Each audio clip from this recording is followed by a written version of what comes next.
বুকের মধ্যে একটা লাথি মারিয়ে দিছে। সেই মায়ের বুকের মধ্যে লাথি দিছে, মা উল্টাইয়া জমিনের মধ্যে পড়ে গেছে। মায়ে কই, বাবা কি করলি, কি করলি?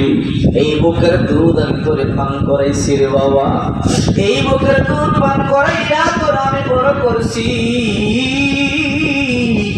আর বুকের মধ্যে তুই লাথি মারিয়া দিবি?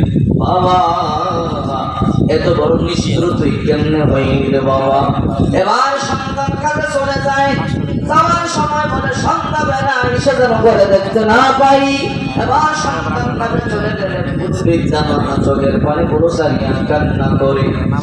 আর সন্ধ্যাবেলা করে আসছি, আসার পর বিবি দৌড়াইয়া গিয়া কয়, তোমার মা বলিয়া কোনো ঘর থেকে বের হয় নাই, তোমার মা বের না করলে আমরা আনন্দ করতে পারবো না, ফুর্তি করতে পারবো না। বলে কি করবো? মারলাম, থাপ্পড় দিলাম, লাথি দিলাম, এরপর বের হয় না, কি করতে পারি বলো?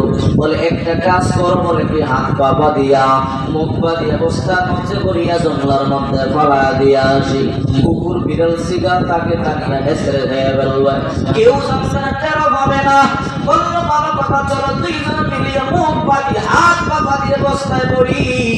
জালেম সন্তান মায়ের মুখটা টাইট করিয়া বলবে, মা পানি গুলো সারিয়া কান্না করে।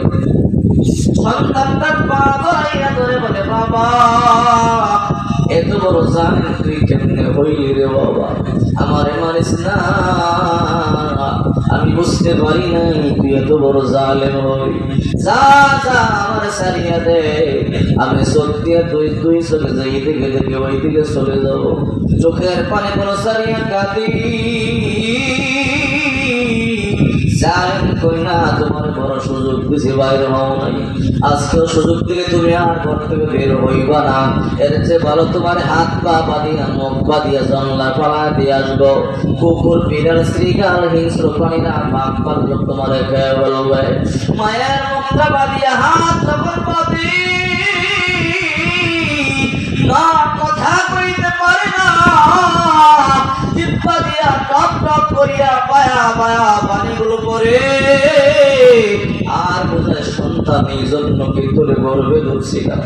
ও সন্তান, তুই তো জানো না আমি মা তোর জন্য কত রাত ঘুমাই নাই, তুই তো জানো না আমি সন্তান তোর জন্য কত বেলা খাবার খাই নাই। তাই মাকে জিজ্ঞাসা করবেন, তাই মা আমি যখন জন্ম নিয়েছি মা কেমন কষ্ট করেছে?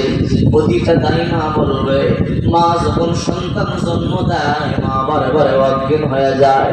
মায়ের যখন প্রসবের বেদনা উঠে মা সইতে পারে না, মায়ের মাথার মধ্যে পানি ডালে, মা